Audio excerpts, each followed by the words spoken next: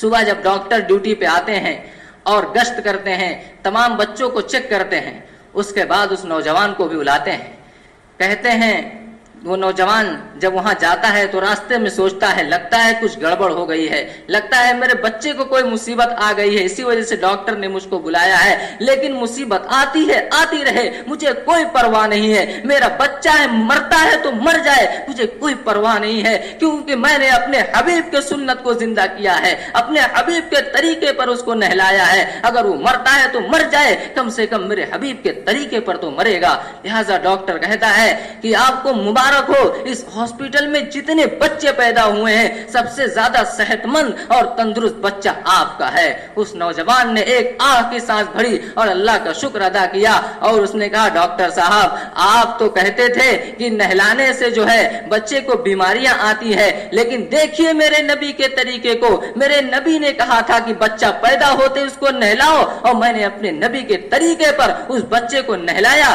تو میرا بچہ صحت مند ہے، اور جتنے بچے آپ کے ہاسپٹل میں ہیں ان میں سے کسی کو نہلایا نہیں گیا ہے، تو وہ بچے صحت مند اس طرح نہیں ہیں جس طرح سے میرا بچہ ہے۔ تو بتائیے جاہل میں ہوا یا آپ ہوئے؟ یہ آپ کا طریقہ جاہلوں والا ہے یا ہمارا طریقہ جاہلے والا ہے؟ خدا کی قسم ہمارے نبی کا کوئی بھی طریقہ، ہمارے نبی کی کوئی بھی سنت، ہمارے نبی کی کوئی بھی تعلیم، ہمارے نبی کی کوئی بھی حدیث گمراہی کی طرف لے جانے والی نہیں ہے، فائدے سے خالی نہیں ہے۔